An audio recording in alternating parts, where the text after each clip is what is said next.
napagod na po kayo siguro sa dami na po nang nagsalita. Okay po ba kayo? Okay! Kumusta po ang kalagayan nyo sa buhay? Hirap kong! Okay po, okay? Mahal na bigas! Okay po o hindi okay? Hindi okay! Okay. Mahal ang kuryente! Mahal ang opya! Kumusta po ang presyo ng bigas? Mahal! Hindi ba meron nagsabi na gagawin nating 20 pesos ang kilo ng bigas? Para sa mga po yun!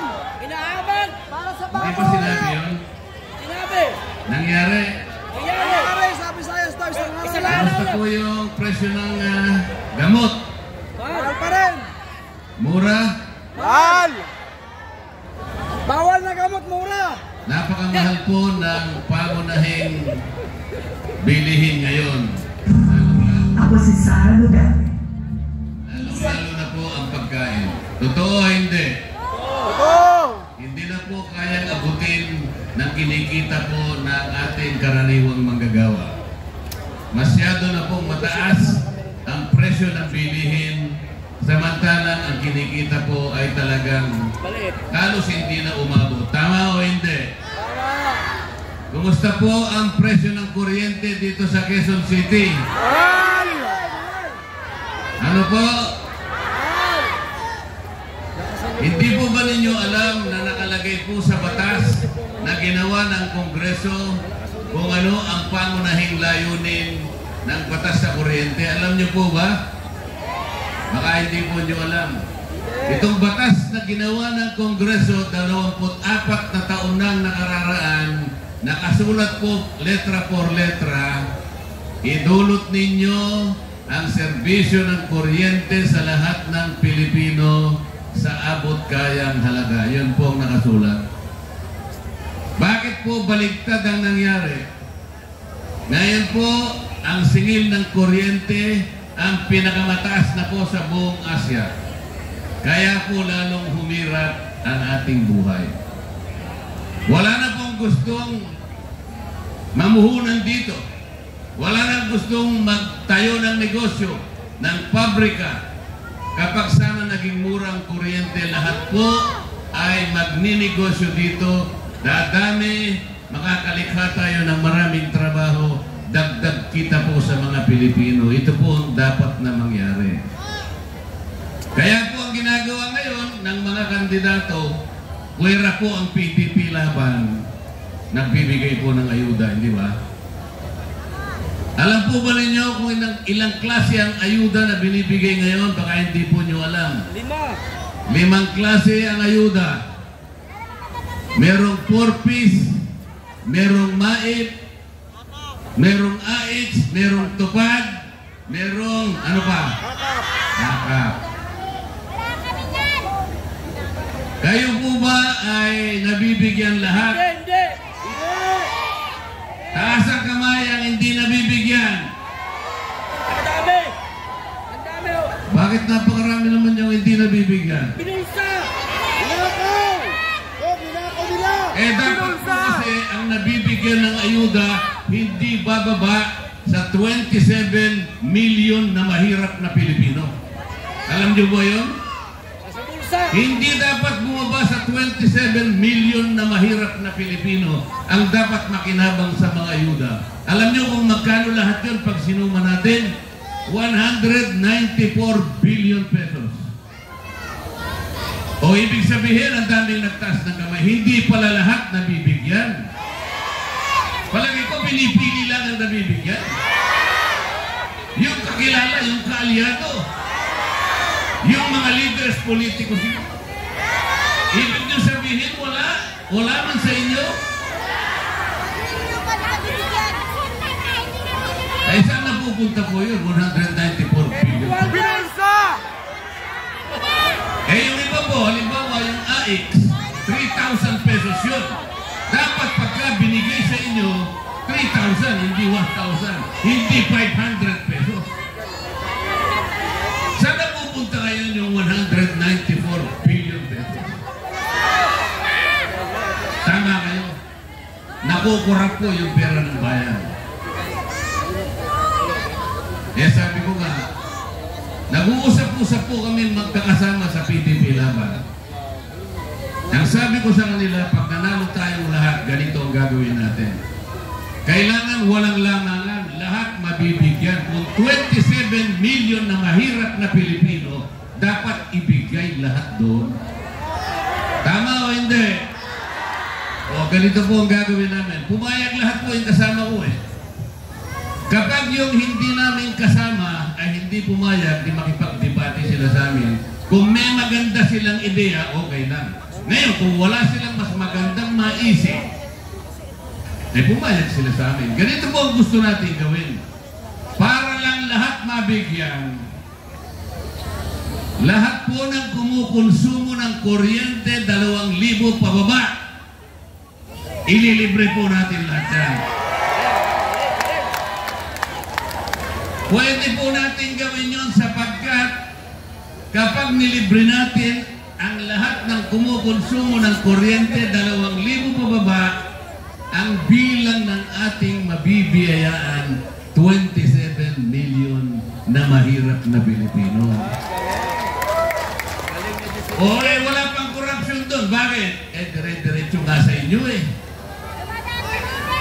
Wala pang magpapapogi. Akala mo kasi galing sa kanila yung pera. Eh, hindi naman. Pera naman ninyo yung binabalik sa inyo. Ang totoo nga, kung halimbawa, mangilan-ngilan sa inyo, nabigyan, kunin na, pera mo yun. Pero wag na wag kang magpapasalamat sapagkat ibinalik lang na yung pera mo. Dapat nga, bigyan pa niya ng interest yun. Ganito po ang kalagayan ng ating bansa ngayon. Alam po ninyo kung ilan ang nagsabi na mahirap na Pilipino, nagsabi nakakaramdam po sila ng gutom.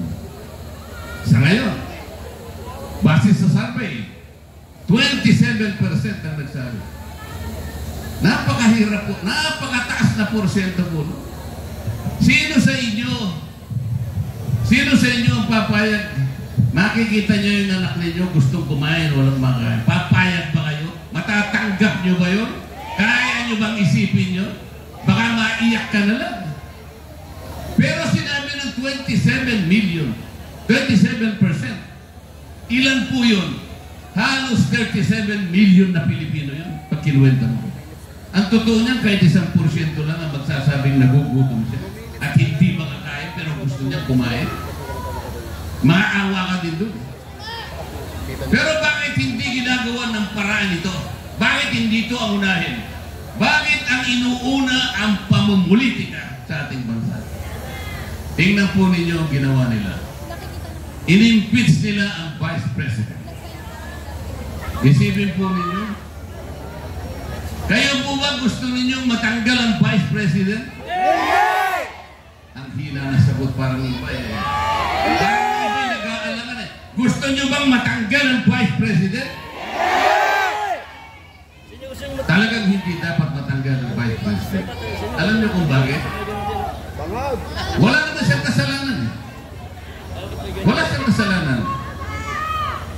Nung siya ay usisain, nung yung pondo niya, yung confidential funds, ay inuusisa ng Kongreso, ang sabi ko po sa mga kasama ko, bakit po? Bakit tayo ngayon ang nag-uusisa ng pagkakagasta ng pondo ng isang opisina? Trabaho ba natin ito bilang miyembro ng House of Representatives? Wala pong makasagot. Wala pong makasagot sapagkat hindi namin trabaho ang mag-audit. Isa lamang pong opisina ang tinakdaan ng saligang batas na mayroong karapatan at mandato na usisain ang pagkakagasta ng pera ng bayan. Ito po yung Commission on Audit. O, tinanong ko yung Commission on Audit, bakit naman kayo isinurrender ninyo ang inyong tungkulin at binigay ninyo sa Kongreso? Ano bang nakain ninyo? Ba't nyo ginawa yan? Eh kasi po sinampi na po kami ng inyong mga leaders. Pagkatapos mo to, sige na magkasalita. Sinumpi na ka lang? Bakit hindi ka tumutol? Bakit hindi mo sinabi sa speaker namin na mali ang ginagawa ng aming mga committees. Bakit hindi ka pumunta sa korte para sabihin sa kanila, Mr. Court, mali na po yung ginagawa nila. Trabaho po namin kinukuha po ng House of Representatives. Dapat po kanya-kanyang trabaho. Ang problema po, lahat na po ngayon ay hindi na ginaganap sa pamamagitan ng aming mga tuntunin. Wala na po talaga. Wala ng rule of law. Wala ng due process. Isipin po ninyo, ilan po ba kakong opisina ng gobyerno ngayon ang merong confidential funds? Marami. Sabi ng COA, 400 mahigit. 400 offices of government. Bakit po isang opisina lang inuusig natin? Bakit isang opisina lang ang sinusuri natin? Bakit isang opisina lang ang ino-audit nyo kung talagang kayo ay kung talagang katungkulan nyo mag-audit? Bakit hindi natin tawagin lahat ng mahigit na 400 offices? Ayaw po nilang magsalita. Ayaw nilang sumagot. Wala silang maisagot. Wala silang may katwiran. Kaya ang ginagawa na lang po nila, kapag ako po ang nagsasalita, nangaaway na lang sila. Nagaw pa ng kopya. Kaya, pati hopya na ginagain ko, aagawin na lang nila. Pati po yung mic na ginagamit ko, papatayin nila. Para hindi ako makapagsalita. Pero sabi ko sa kanila, o sige, nagalit po silang lahat sa akin. Ayaw ko sumama sa Quadcom. Paano ako sasama sa Quadcom? Ang indireksyon po nila ay hindi naman gagawa ng batas. Lahat po ng pag-meeting, lahat ng pag-hearing sa House of Representatives, gagawin mo lamang alang-alang sa paggawa ng batas. Yun po ang tuntunin, wala na iba. Hindi naman sila gagawa ng batas. Ang gagawin nila, uusigin nila yung dating Pangulo.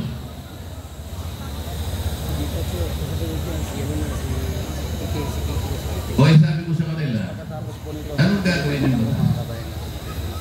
Marami kaming gagawin batas. Ano nga gagawin yung batas?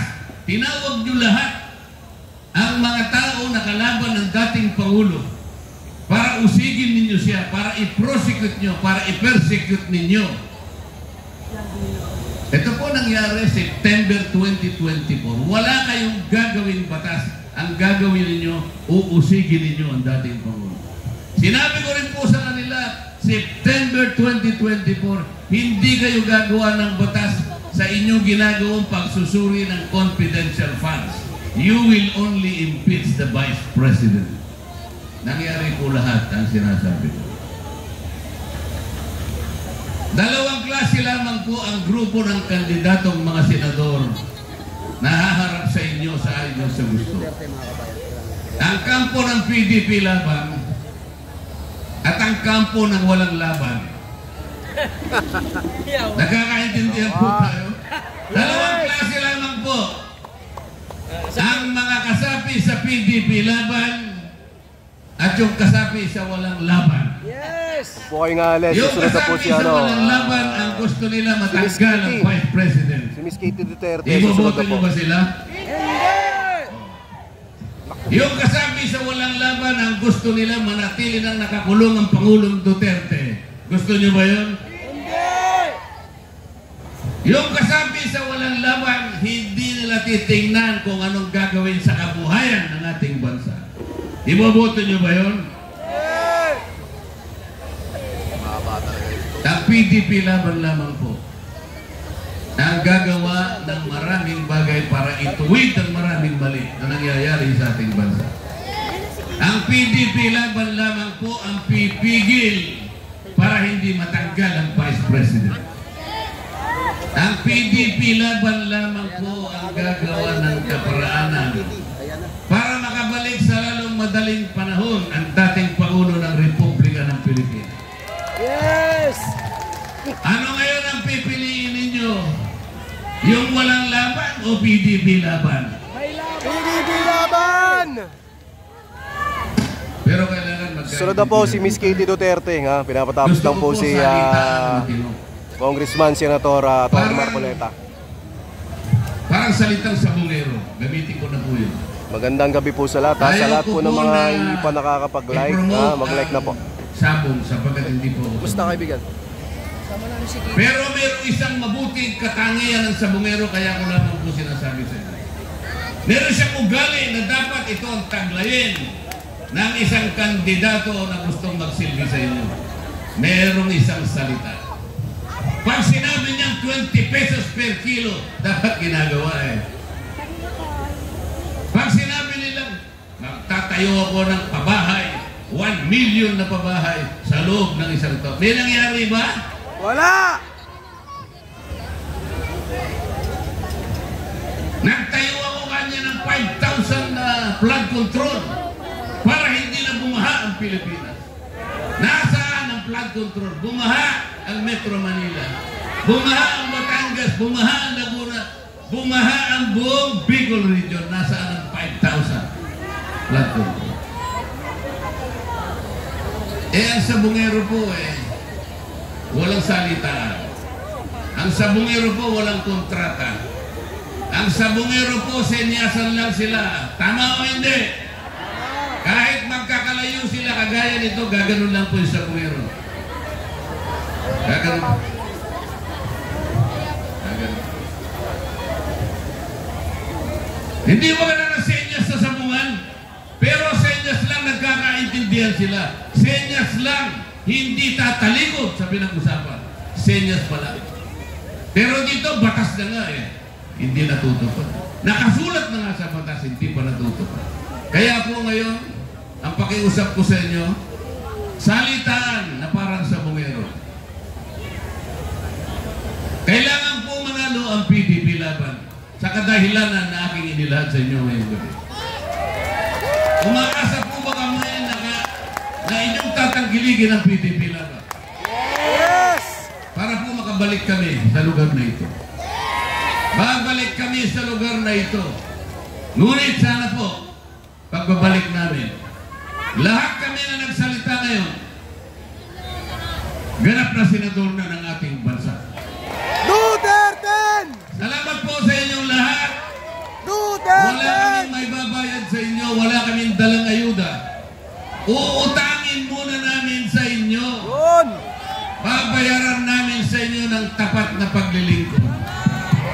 At dahil inutang lang namin sa inyo, dadagdagan pa po namin ng interes. Mas matinding paglilingkod pa ang gagawin namin sa inyo. Maraming salamat po sa inyong lahat. Duterte! Maraming salamat po. Numero 28, Attorney Rodante Marcoleta.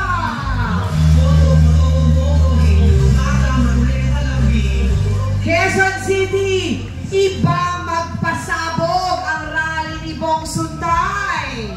Dahil ngayong gabi, because of talagang dahil ramdam na natin ang galit at hagupit na ginawa kay Tatay Digong.